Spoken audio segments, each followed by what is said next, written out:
नमस्कार। संगीत वही जो आपकी आत्मा तक पहुँचे, लेकिन ये तभी संभव है जब गाने वाला अपने दिल के तारों को सुनने वालों के दिलों के साथ जोड़ पाए, और इसके लिए तप की आवश्यकता होती है। जो ये तप करता है कर्मयोगी कहलाता है। अस्तित्व के आज के अंक में आपकी मुलाकात करवाते हैं एक ऐसे ही कर्मयोगी से जिनसे आप भली भांति परिचित हैं और उनकी आवाज़ के तो आप दीवाने हैं। सूर्य सिंह जी। जी नमस्कार सर, आपका एक्सेलसियर स्टूडियो में बहुत बहुत स्वागत है। नहीं, मुझे बड़ी खुशी हुई। मैंने बहुत इंटरव्यू आपके देखे हैं और आपने बड़े बड़े अच्छे लोगों के इंटरव्यूज़ लिए हैं, तो मुझे बड़ी खुशी है कि आपने मुझे यहाँ मधु किया। और मैं अपने आप को बड़ा भाग्यशाली समझ रहा हूँ कि आप जैसे बड़े साहित्यकार, हम भी अपने आप को बड़ा गौरवशाली समझ रहे हैं। नहीं, आप जैसे बड़े साहित्यकार, आप कहानीकार हैं, बहुत बढ़िया कहानीकार हैं। तो जब कोई इंटेलेक्चुअल आदमी, साहित्यकार, कोई किसी कलाकार से बात करे तो उसका मज़ा ही कुछ और है और लुत्फ़ ही कुछ और है। सर, संगीत से आप जुड़े हुए हैं, तो संगीत को आप कैसे देखते हैं? अगर मैं कहूँ कि संगीत की क्या परिभाषा है आपके शब्दों में, तो कैसे बयान करेंगे? नहीं, देखिए, संगीत तो संगीत है। वो तो एक अपने आप में एक बहुत बड़ा शास्त्र है, बहुत बड़ा समुंदर है, मतलब बहुत बड़ी एजुकेशन है जो आज मतलब ये संगीत के ऊपर, संगीत वाली एजुकेशन के ऊपर जितना ध्यान देना चाहिए इतना है नहीं, और इतनी दुनिया देती नहीं है। लेकिन संगीत मैं समझता हूँ कि सबसे बड़ी साइंस है संगीत। मेडिटेशन में कहाँ तक का मेडिटेशन संगीत के बगैर अधूरी है जी। आपने देखा होगा जब आदमी योगा करता है, जब लोग योगा करते हैं तो एंड में फिर ओम पर आते हैं ना जी। तो वो क्या है? वो नाद है, वो आवाज़ है, वो सुर है। तो संगीत के अच्छा, संगीत अपने आप में एक बहुत बड़ी साधना है। संगीत योग से भी ऊपर है जी। मैं अगर ऐसा कहूँ, आप मुझे मतलब पूछ सकते हैं कि क्यों है, आप क्यों कहते हैं कि मैं कहता हूँ योगा से भी ऊपर है। यही बात है कि कुछ लोग अपने आप को मैनिपुलेट ज़्यादा करते हैं ना, तो वो ज़्यादा हिट हो जाता है या ज़्यादा हो जाता है। संगीत वाले इतना इसके ऊपर इतना ध्यान नहीं देते, लेकिन मेरी नज़र में संगीत सबसे बड़ा योगा है और योगा से भी ऊपर का काम है। संगीत के प्रति आपका रुझान कब हुआ? बचपन से? मेरे ख्याल से किसने आपको प्रेरित? बचपन से ही था। मेरा संगीत के प्रति जो रुझान था वो बचपन से था। मेरे ख्याल में जब मैं कोई 3 साल की मेरी एज होगी। अरे, इतनी छोटी उम्र में? हाँ जी। तो मैं मतलब समझ लीजिए कि पैदा होते भी गा रहा था। अच्छा। तो हमारे घर में क्या था कि ऐसे गाने का शौक़ आपको पता सबको होता है। सारे लोग पहले भजन वगैरह घर में ज़्यादातर? हाँ, भजन भी गाते थे, फिल्मी गाने भी गाते थे। मेरी मदर भी गाती थी थोड़ा। मेरे चाचा भी गाते थे। तो वो सारे हमारे घर में ऐसे संगीत का थोड़ा बहुत माहौल था। हालांकि वो कोई सीखे हुए नहीं थे, कोई ट्रेनिंग नहीं थी उनकी। तो वो गाते थे, तो उनको सुन के मेरा भी शौक़ जो है वो बढ़ गया। तो मैं ऐसे कह सकता हूँ कि बचपन से ही मुझे शौक़ है गाने का। लेकिन आपने विधिवत तौर पर किससे ट्रेनिंग ली? मैंने विधिवत तौर पर भी ट्रेनिंग ली सर जी। मैंने जैसे अभी आपको कहा कि मेरे गुरुजी मास्टर हैं जो पुंछ के, उनका नाम है मास्टर करतार चंद जी। सबसे पहली बेसिक ट्रेनिंग मुझे मास्टर करतार चंद जी से हासिल हुई है। जब हमारे वो कठुआ में रहते, तो बचपन में वो बच्चा था मैं, तो हमारे उधर वो रामलीला में आए म्यूज़िक देने के लिए। अच्छा। तो उनको जब एक खजूरिया साहब थे, वो उनको लाए थे।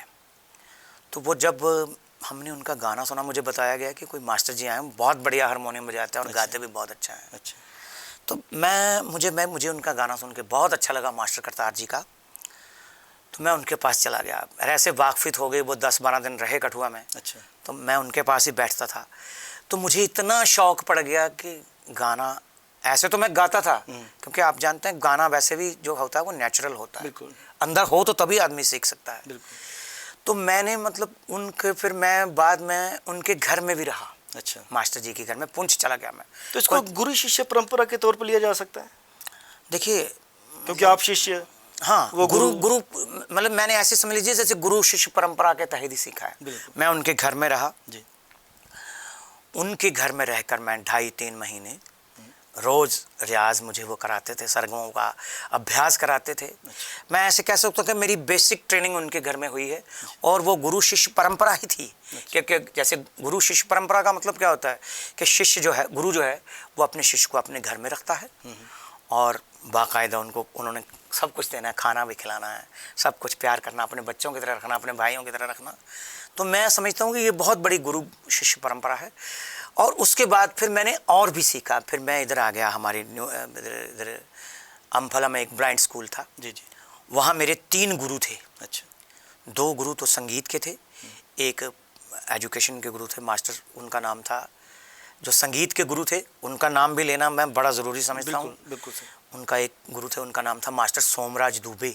अच्छा। एक रामकृष्ण जी भारद्वाज। और जो जिनको हम सबसे बड़ा महान गुरु कहते हैं, महागुरु, जी जी, वो थे जेपी शर्मा, उनका नाम था। वो गढ़वाल के थे, लेकिन उनकी तारीफ ऐसे कर सकता हूँ कि उनको 12-13 भाषाएं आती थी। अच्छा।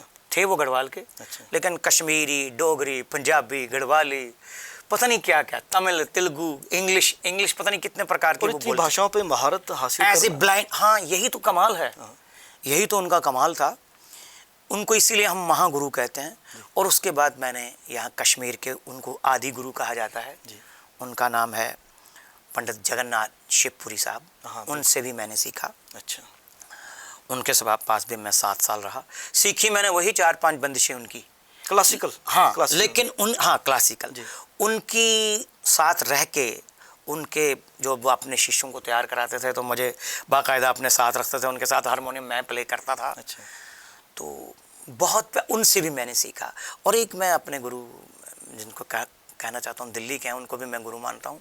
वो मास्टर पंडित ज्वाला प्रसाद थे। अच्छा। बहुत बड़े वो रेंजर थे, म्यूज़िक डायरेक्टर थे। तो इस तरह से मैंने बहुत लोगों से सीखा। मैंने यहाँ हमारे एक प्रिंसिपल साहब थे, बाली साहब, कहना चाहिए कि BS बाली साहब हमारे प्रिंसिपल भी थे।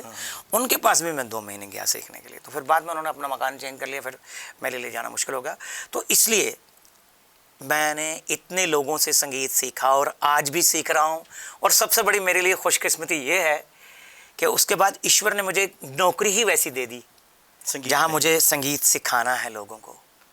क्लासिकल जो म्यूज़िक है वो कितनी हद तक उत्तरदायी है एक संगीतकार और एक सिंगर को बनाने के लिए, क्योंकि उसके बाद आपने इतना अच्छा लाइट म्यूजिक गाया है, मैं आपको बताता हूँ, गाया है, गजल गाई है। जी ऐसा है सर। तो उसको कितना श्रेय देंगे आप? क्लासिकल तो बेस है। अच्छा।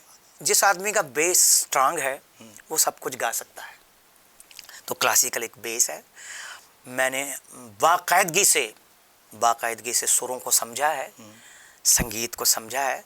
मैंने राग सीखे भी हैं। फिर आपको बता दिया मैंने कि मैंने 30 साल क्लासिकल म्यूज़िक सिखाया है म्यूज़िक एंड फाइन आर्ट्स में।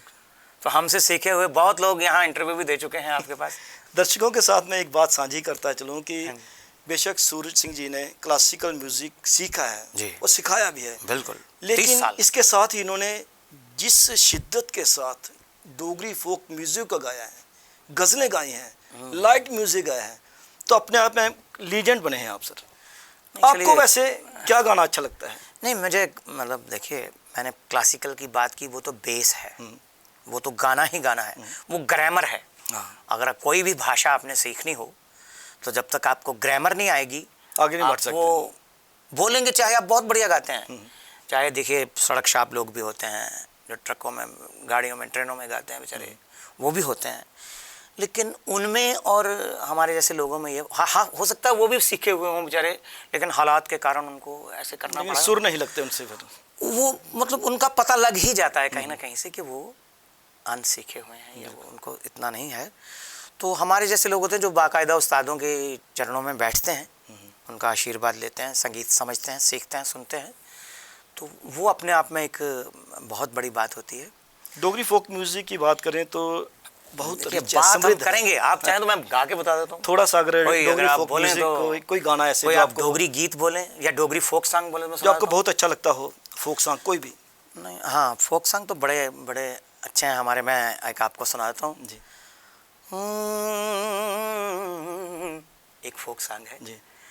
नहीं कर गोरिए मैली आँखियाँ कल परदेसिए टुर जाना, टुर जाना जिंद टुर जाना, जाने टुर जाना शौकार कर देने शौकारियां आशिक मानू मंगी खाना हो आशिक मानू मंगी खाना हो नहीं कर ओ नहीं कर नहीं कर नहीं कर गोरी मैलियां अखियां कल परदेसियां टुर जाना। क्या बात है सर, विदाउट इंस्ट्रूमेंट इतना अच्छा गाना और आपके रोंगटे खड़े हो जाएं ऐसे गीत सुनते हुए। सर मैं पूछना चाहता था कि जैसे आपने संगीत सीखा जी, फिर गाना आरंभ किया जी, तो आकाशवाणी का किस हद तक सपोर्ट रहा आप? देखिए आकाशवाणी अगर नहीं होती जी तो मेरे ख्याल में हमें लोग इतना नहीं जानते। आजकल तो मीडिया है, डिजिटल मीडिया, क्या क्या मीडिया क्योंकि है। सूरज सिंह जी को बच्चा बच्चा जानता है, हाँ, उसमें आकाशवाणी का कितना बड़ा रोल? बहुत बड़ा। आकाशवाणी नहीं होती तो मैं कहता हूँ, पहले हम रेडियो कश्मीर जम्मू कहते थे, आजकल आकाशवाणी बोला जाता है। तो आकाशवाणी अगर नहीं होती तो मेरे ख्याल में मेरी पहचान नहीं होती। जब आकाशवाणी में मैंने गाने गाए थे तो लोग मुझे मतलब ढूंढते थे। एक कोई IAS ऑफिसर थे, उनको 3 साल लग गए। रेडियो वालों के पास वो जाते थे कि उनका नंबर दो, तो उनको कोई नंबर कहीं मिलता नहीं था। तो फिर बाद में कहीं से रेडियो से उनको नंबर मिला, तो उन्होंने मुझे बोला कि मैं 3 साल से आपका नंबर ढूंढ रहा हूँ। तो रेडियो आकाशवाणी का मेरे लिए महत्व ये है कि मैंने युवाणी में अपना कैरियर शुरू किया, फिर प्राइमरी में गई और आप हाईएस्ट ग्रेडेड आर्टिस्ट? जी हाँ, जी हाँ। इस वक्त मतलब मैं A टॉप ग्रेड है मेरा गज़ल में जी, और मतलब फोक में भी मेरा A ग्रेड है। और कंपोज़र में मैं प्रीतम सिंह जी के बाद, एक प्रीतम सिंह जी थे यहाँ, प्रीतम जी का भी बहुत बड़ा रोल है, बहुत बड़े आर्टिस्ट म्यूजिक थे, को बढ़ाने में बहुत बड़े आर्टिस्ट थे वो प्रीतम सिंह जी। उनके बाद दूसरा आदमी था जो मैं था, अच्छा, जिसका A ग्रेड आया कंपोज़र में फर्स्ट अटेम्प्ट में। यहाँ फर्स्ट अटेम्प्ट में नहीं आता किसी का, लेकिन मेरा आपकी दुआओं से, आपके मतलब आपका तप है, वही तो कहते हैं सर, कर्म योगी रहते हैं मतलब संगीतकार, या गुरुओं का कलाकार। आशीर्वाद है, माता पिता का आशीर्वाद है, आप जैसे दोस्तों की दुआएं हैं, भाइयों की, तो ये होता आशीर्वाद से ही है। गज़ल की बात करें तो गज़ल के आप टॉप ग्रेडेड अप्रूव्ड आर्टिस्ट भी हैं। जी जी जी। तो मैं चाहूँगा कि दर्शकों के हवाले से अगर गज़ल थोड़ी गुनगुनाएं अगर आप तो। गज़ल में गुनगुनाता हूँ,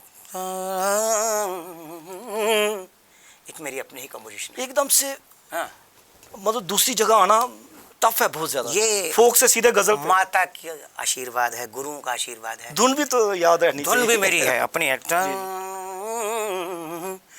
रुखसत हुआ तो बात मेरी मान कर गया, रुखसत हुआ तो बात मेरी मान कर गया,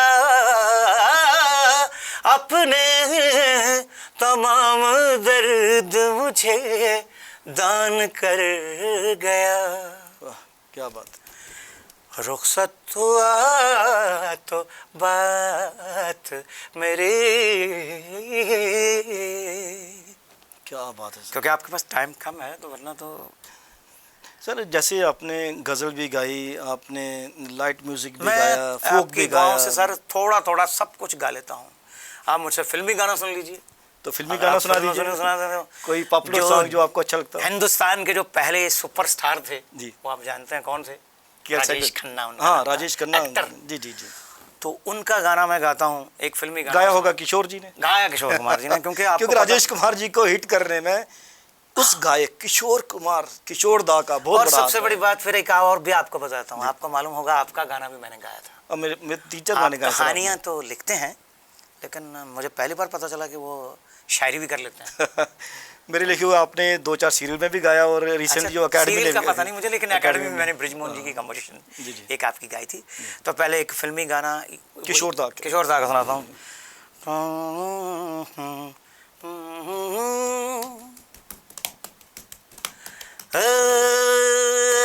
ये जो मोहब्बत है, ये उनका है काम, और महबूब का जो बस लेते हुए नाम, मर जाए मिट जाए हो जाए बदनाम, रहने दो छोड़ो भी जाने दो यार, हम ना करेंगे प्यार, रहने दो छोड़ो भी जाने दो यार, हम ना करेंगे प्यार। वाह क्या बात है। सबसे बड़ी मुश्किल बात यह है कि पहले फोक गाना, फिर गज़ल पे शिफ्ट ओवर करना, उसके बाद इमीडिएटली फिल्मी सॉन्ग पे जाना।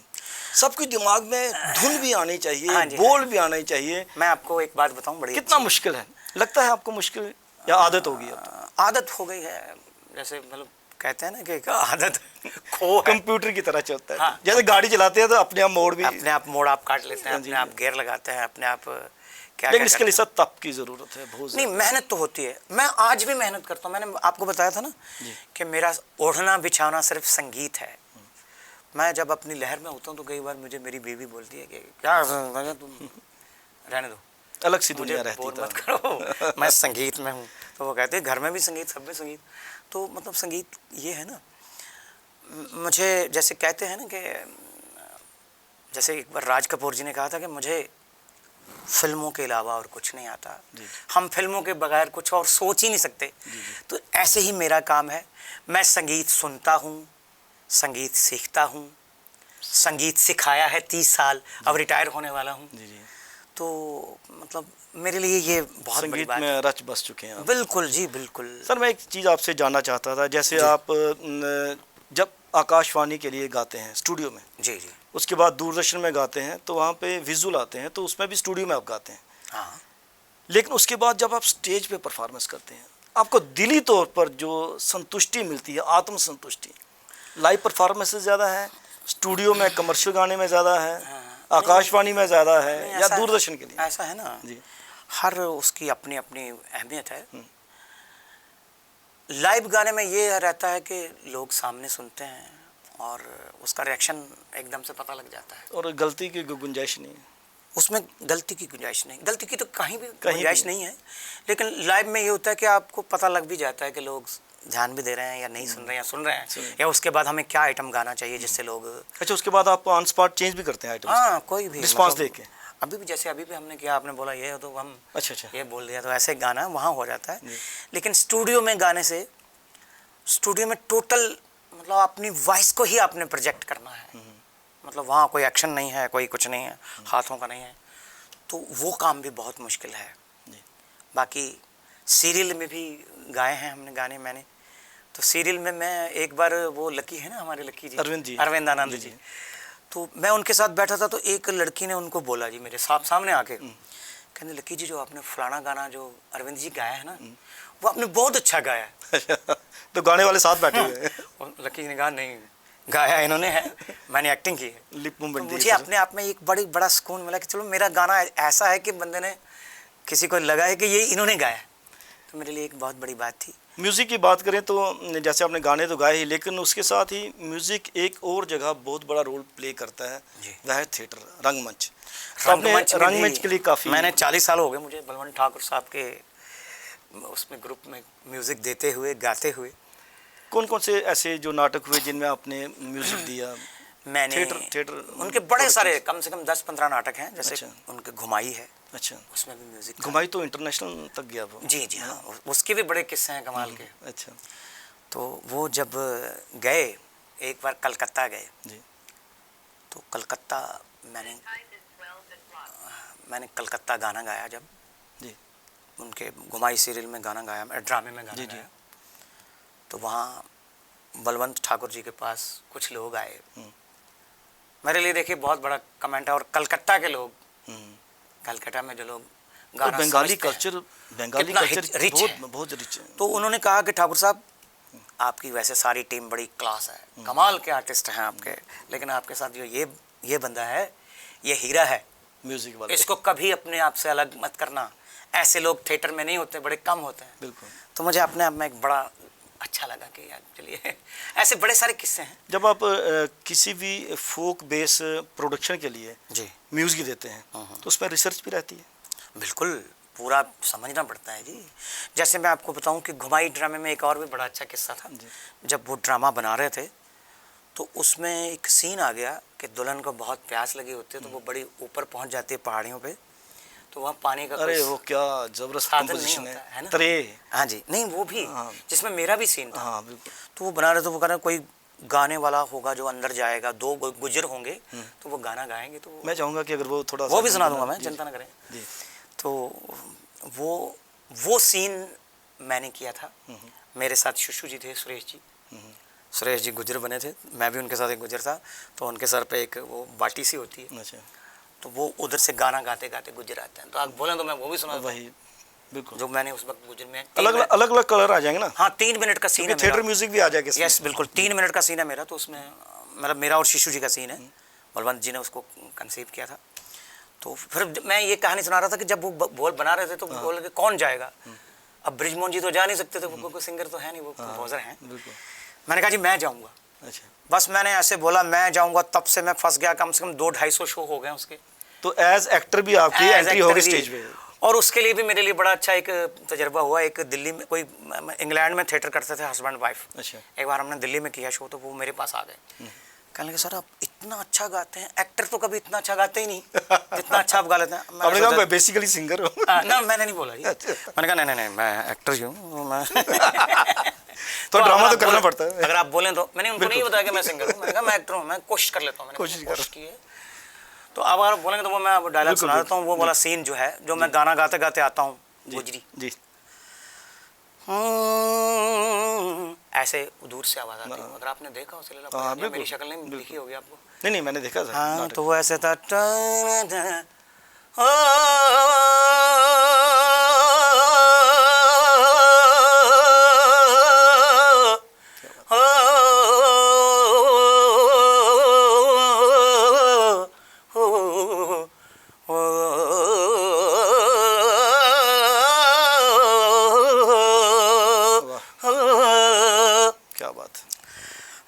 अल्फा सजना चला टोक गिरजन नीला तल्लामा सब ज़ाज़ार अजकल बूटा बूटा वर पंछी बोल रहा रौनक लगी रात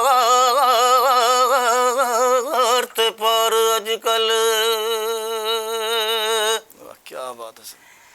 तो ये इतना हिट हुआ मेरा सीन कि आपको मैं बताऊं कि केरला में पता नहीं कहाँ मदुरई में और पता नहीं किधर स्पेशल इस सीन पे इतनी क्लैपिंग होती थी। आपने गोजरी में भी गाया आपने? हाँ बिल्कुल। तो आपने कितनी भाषाओं में आज तक गाया? हिंदी, डोगरी, जो स्टेट की भाषा हैं जो वैसे मैंने कश्मीरी में भी गाना गाया है। अच्छा। लेकिन वो मुझे याद नहीं है। अच्छा। वो इसलिए याद नहीं है कि वो मतलब वो टोटे करके गाया था। स्टूडियो में जैसे होता है जी। एक लाइन याद की दोबारा गाई और परफेक्शन जो है उसको भी गाया, और ऐसे करके मैंने पूरा कंप्लीट गाना गाया था। जी। मैंने भद्रवाही में भी गाया है। अच्छा। मैंने गोजरी में भी गाया है, पहाड़ी में भी गाया है, और उर्दू में भी गाया है, हिंदी में भी, अपनी डोगरी में तो गाया ही गाया है। सर आप क्योंकि संगीत पढ़ाते भी हैं तो आज की नौजवान पीढ़ी में संगीत के प्रति वैसा रुझान देखते हैं जैसा पैशन आप में था, और जो रुझान है वो क्या थोड़ा टेम्परेरी है क्या? नहीं ऐसा है, शॉर्टकट ढूंढते हैं आज के। देखिए जब क्लास में 10 बच्चे होते हैं या 20 बच्चे 30 बच्चे होते हैं ना जी, तो उनमें से कोई एक होता है जिसमें ये थोड़ी होती है पैशन। बाकी तो जैसे कहना चाहिए कि जैसे कहते हैं डोगरी में कि दिल भी पानी लगी ताने पीछे दिल भी पानी लगता। अच्छा।